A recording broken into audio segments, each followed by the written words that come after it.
abençoe. Então vamos abrir a palavra de Deus em Romanos capítulo 8, versículo 18. Vamos falar nessa manhã sobre as aflições do tempo presente. Diz assim a palavra do Senhor: porque para mim tenho por certo que as aflições desse tempo presente não são para comparar com a glória que em nós há de ser revelada. Senhor Deus querido e amado, muito obrigado, Senhor, por estar na tua casa, ouvindo a tua palavra. E quero te pedir nesse momento, ó Deus, que o Espírito Santo fale aos nossos corações tudo aquilo que nós precisamos ouvir, aprender e entender nessa manhã. Assim está em nome de Jesus essa reunião. Amém. Graças a Deus. Irmãos, veja que conteúdo motivador tem esse versículo. O apóstolo Paulo está dizendo que as aflições do tempo presente não são para comparar com a glória que em nós há de ser revelada. Veja, sofrimento do tempo presente. O apóstolo Paulo está falando de si, está falando dele mesmo. E a pergunta é: Paulo sofreu aflições? Sim. O apóstolo Paulo sofreu lutas, aflições, todo tipo de provações, sofrimentos, desde sua conversão. Desde quando ele se converteu, o apóstolo Paulo sofreu aflições, sofreu lutas, sofreu provações. Então, será que o que o apóstolo Paulo sofreu limitou-se apenas a ele? Somente ele sofreu? Claro que não. Isso também é para nós. Para cada um de nós que somos cristãos. Nós também passaremos por sofrimento. Agora a pergunta é: será que hoje nós estamos enfrentando sofrimento? Será que você está sofrendo? Será que você está passando por algum tipo de luta, de provação? Talvez você que está me ouvindo nessa manhã, seja na igreja ou em casa, você está passando por algum tipo de sofrimento. E isso tem causado na sua vida algum tipo de perturbação, porque você está enfrentando uma adversidade, você está enfrentando uma enfermidade, você está enfrentando um inimigo. Aí nós podemos dizer, as aflições do tempo presente. O mundo em que nós vivemos, a situação que nós estamos enfrentando nesses últimos dias, tem trazido a cada um de nós receios. Nós temos sentido medo. Por quê? Porque o que nós ouvimos não são notícias boas. Nós só temos ouvido notícias ruins. Notícias que causam no coração da população medo, ansiedade. O que nós ouvimos? Doenças. O que nós ouvimos? Dificuldades financeiras. O que nós ouvimos? Problemas políticos. Isso não traz em nosso coração alegria. Isso traz no nosso coração receio, medo, ansiedade. De quê? De como será o amanhã. Como será o dia seguinte? É uma pergunta que ninguém tem resposta. Mas a Bíblia nos mostra, e nós devemos sempre lembrar, que ela diz que nós somos mais que vencedores. Mesmo enfrentando a circunstância que estamos enfrentando hoje, mesmo diante da dificuldade, A Bíblia diz que nós, enfrentando todas essas adversidades, nós somos mais que vencedores. Então nós temos que ter isso em nosso coração. Porque não é porque enfrentamos dificuldades que nós vamos ser derrotados. Não, mesmo diante das adversidades, das aflições, nós somos vencedores. Porém, é lamentável que alguns, devido à origem do seu sofrimento, devido ao volume do seu sofrimento, acabem pensando que não irão vencer, que não são vencedores. Por isso, se torna necessário nós entendermos o que é ser mais que vencedor. O que é ser mais que vencedor? Porque entenda que o teu sofrimento, as nossas aflições, em nenhum momento Deus desperdiça o nosso sofrimento. Pelo contrário, Deus usa esse sofrimento que estamos enfrentando para trazer em nós experiência, para trazer em nós o entendimento que esse sofrimento, de alguma maneira, vai contribuir para o bem do Evangelho. Então saiba que a luta que você está enfrentando hoje, a aflição que você está tendo hoje, você como cristão, isso terá uma contribuição no Evangelho, na sua vida. Então temos que entender isso. Porque se nós acreditamos na palavra de Deus e assim cremos que nós somos mais que vencedores, nós iremos vivenciar isso em nossa vida. Nós não vamos abandonar o Evangelho. As aflições não são para nós abandonarmos o Evangelho, mas sim para nós nos apegarmos cada vez mais em Deus, porque isso é fé. E a fé é o que Deus espera em cada um de nós. Porque fé não é dúvida, fé é convicção. Fé é certeza absoluta. De quê? De que você vai vencer. Seja na vida ou seja na morte.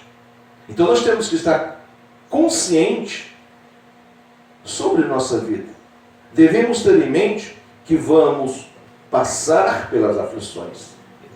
Nós não vamos ficar nas aflições. Nós iremos passar. Então, a pergunta para você e para mim nessa manhã é: o que você espera na sua vida? Você espera vitória ou você espera derrota? O que a tua fé te leva a crer? Talvez nesse momento você não consiga enxergar a solução. Porém, existe no seu coração a convicção de que você vai vencer. Isso se chama fé, que é o contrário da dúvida. Então, diante da aflição, eu não sei o que vai acontecer. Isso não é fé, isso é dúvida.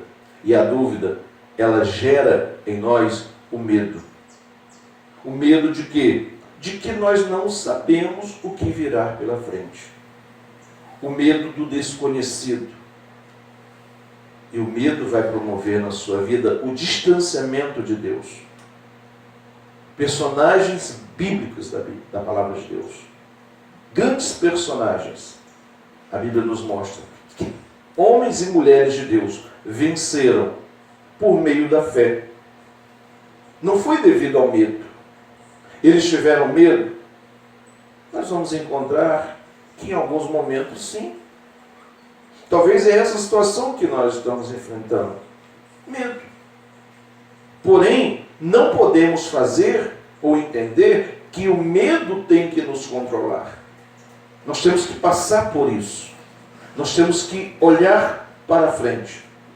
A Bíblia fala que o profeta Elias, o grande profeta Elias, um dos profetas mais atuantes no Antigo Testamento, apesar dele não ser um profeta literário, de não ter deixado nada escrito, por ele mesmo, pela sua pena, mas a Bíblia relata as suas sagas, as suas histórias, e demonstra que fez grandes milagres. Deus usou grandissimamente o profeta Elias, mas em um momento que ele foi ameaçado por uma rainha chamada Jezabel, A Bíblia diz que ele teve medo. Ele fugiu. Perceba, o grande profeta Elias, em uma situação, teve medo. Por um momento de fraqueza. Por ter sido ameaçado. Então, irmão, o medo é imprevisível. Nós não sabemos o que o medo é capaz de fazer conosco. Porém, não só ficou no medo o profeta Elias. Nós temos que entender que temos também exemplo na Bíblia, exemplo de vitória. Exemplo de pessoas que venceram pela fé. Ele venceu pela fé. O apóstolo Paulo, o qual nós lemos, o versículo 18 aqui de Romanos 8, a Bíblia diz que ele passou por essas lutas, muitas aflições, mas ele vencia o medo. Como que ele vencia o medo? Como que nós devemos lutar contra o medo? Aonde estão as nossas armas? Elas estão em nós? Não. As nossas armas estão na palavra de Deus. Porque nós observamos esse versículo que diz: porque para mim tenho por certo. Ele está dizendo, para mim eu tenho por certo. Eu não tenho dúvida. Eu não tenho nenhuma dúvida que as aflições do tempo presente não são para comparar com a glória que em nós há de ser revelada. Ele está dizendo, eu não tenho dúvida que nesse tempo eu não terei medo. Por quê? Porque ele não olha para o presente. Ele olha para o futuro. Ele olha para frente. Ele olha para Jesus. Porque se você olhar para o tempo presente, se você olhar para o que está acontecendo nesse momento, o que vai causar em tua vida? Medo. Mas você tem que olhar para frente. Você tem que olhar para Jesus. Você tem que olhar para o que a palavra de Deus tem a trazer na sua vida. E o texto diz que ele não olha para o tempo presente. Porque o que vem na frente, o que vem no futuro, não é nem comparado com o que ele está enfrentando. Então a fé é o que nós devemos ter. Ela faz com que nós olhemos para frente. Porque é na frente, é no futuro, que você tem a resposta, que você tem a solução. Existe vitória para você. Existe. Talvez você olhe para o presente e diz, eu não vejo isso. Eu não consigo enxergar isso na minha vida. Mas se coloque diante de Deus. Olhe para Deus. Olhe para o teu futuro em Deus. E assim você verá a tua vitória. Porque a vitória é do povo de Deus. Ainda que essa vitória seja a morte. Por que não? Então a gente tem que estar muito convicto da nossa fé. O apóstolo pode dizer, a morte para ele era o quê? Lucro. A morte era lucro. Então nós não sabemos o que nos reserva amanhã. Mas eu preciso entender que a minha vida está nas mãos de Deus. Então eu não posso duvidar. Eu tenho que crer. Crer é acreditar. Busque o Deus da sua salvação. Entregue a sua vida a Ele. Porque entenda uma coisa, você está me ouvindo. Deus te fala nessa manhã. O que é teu, ninguém toma. O que é teu, ninguém toma. Deus está falando isso com alguém.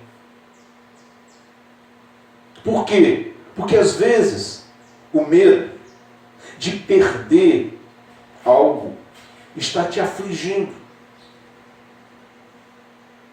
Está te consumindo. E Ele diz para você nessa manhã: o que é teu, ninguém vai tomar. Não tenha medo de perder. Não tenha receio de perder. Porque nada pode te separar do amor de Deus.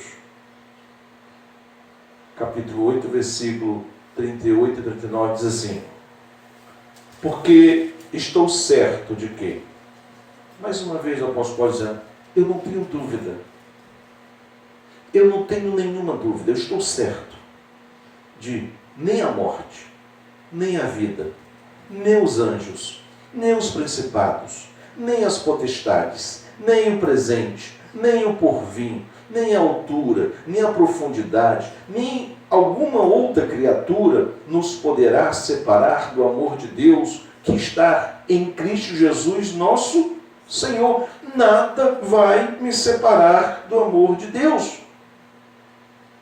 Deus tem algo de especial preparado para você. Receba isso em nome de Jesus. Não permita que a incerteza, o medo, a ansiedade, as tribulações, as aflições invada o seu coração e te afaste da presença de Deus.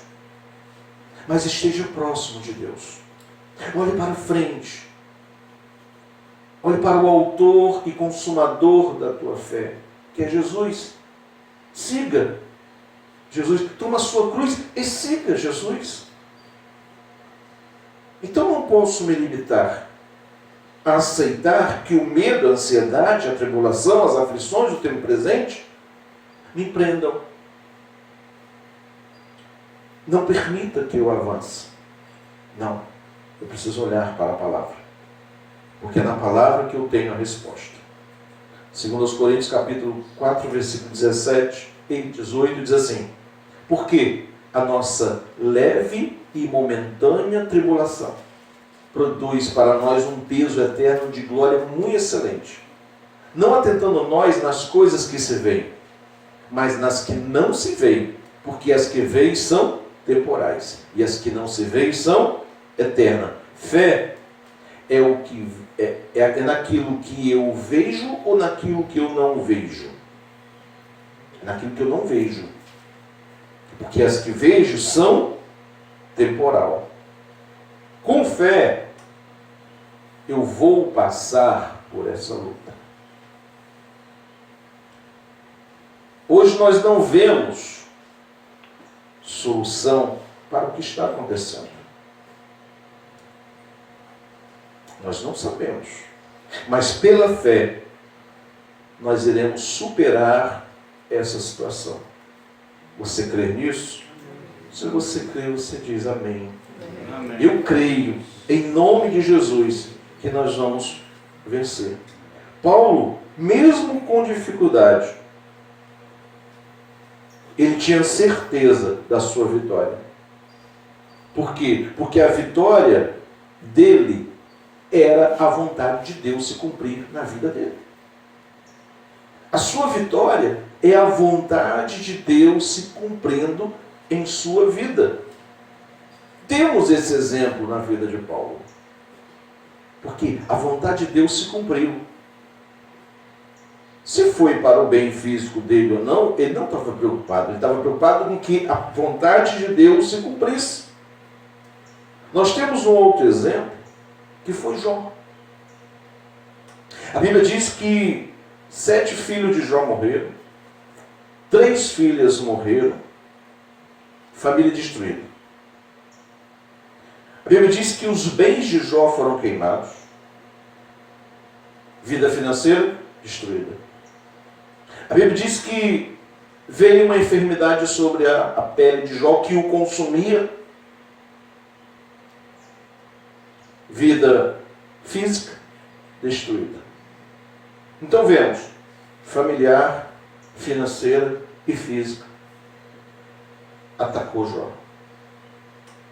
Jó perdeu tudo. Sim ou não? Não. Jó não perdeu a fé. Olha que exemplo. Olha que exemplo. Jó permaneceu na fé. Olha o que diz o Jó capítulo 1, versículo 20 e 22. Então Jó se levantou, rasgou o seu manto, rapou a sua cabeça e se lançou em terra e o adorou. Depois disso tudo aconteceu na vida de Jó. Ele faz isso. E diz: nu saí do ventre de minha mãe, e nu tornarei para lá. O Senhor deu, o Senhor tomou. Bendito seja o nome do Senhor. Em tudo isso Jó não pecou, nem atribuiu a Deus falta alguma. Veja, todos nós retornaremos para o pó. Levaremos alguma coisa? Não. Existem pessoas frustradas hoje, não porque não tem nada. Não. É porque não tem o que quer. Eu queria tanto isso. Aí não consegue, aí se torna frustrada. Jó perdeu família, bens, saúde, porém manteve a sua fé. Irmão, Deus existe. Deus é bom. Você acredita nisso? Você crê nisso? Que Deus existe, que Ele é bom? Então a sua história não termina aí. Assim como não terminou a história de Jó. Olha o capítulo 19, versículo 25. Porque eu sei que o meu Redentor vive, e que por fim se levantará sobre a terra. E depois de consumida a minha pele, contudo ainda eu em minha carne verei Deus. Jó está dizendo o seguinte, olha, lembra da declaração do apóstolo Paulo? As aflições do tempo presente não são comparadas com a glória que há de ser revelada. Aí Jó diz, porque eu sei que o meu Redentor vive, e que por fim se levantará sobre a terra. E depois de consumida a minha pele, contudo ainda em minha carne verei Deus. Ele está dizendo assim, as aflições do tempo presente não são comparadas com a glória que há de ser revelada. O que Jó está dizendo é bem próximo daquilo que o apóstolo Paulo escreveu. Que as aflições que ele está passando não são comparadas porque o Redentor dele vive. Você tem um Redentor. Você tem um Salvador que pode mudar a tua vida. E quer mudar a sua vida. E quer mudar a sua história. Coloque-se diante dele. Creia. Acredite. Confie. Que ele vai mudar a tua história. Jó diz isso. Não foi porque Deus já havia mudado a sua vida. Jó continua do mesmo jeito. Deus ainda não tinha mudado a vida dele. Mas ele diz, e depois de consumida, versículo 26, e depois de consumida a minha pele, com tudo em minha carne, verei Deus. Ele está dizendo, eu vou olhar não para o que está acontecendo agora em minha volta. Eu vou olhar para o futuro. Eu vou olhar para frente. Jó não ficou na doença. Jó não ficou no lamento. Ele olhou para frente. Paulo não ficou na tribulação. Paulo não ficou preso às aflições. Ele diz, as aflições do tempo presente não são comparadas com a glória que há de ser revelada. Não fique preso nas aflições desse tempo. Creia que Deus tem algo especial para a sua vida. E esse algo especial é a vontade dele se cumprindo na sua vida. Para isso, coloque-se diante dele e creia de todo o teu coração que Deus é bom e que ele não abandona os seus em nenhum momento. Então, Profetize isso sobre a sua vida, que nada vai poder te separar do amor de Deus. E assim mantenha a sua fé em Cristo Jesus. Amém? Amém. Diga graças a Deus.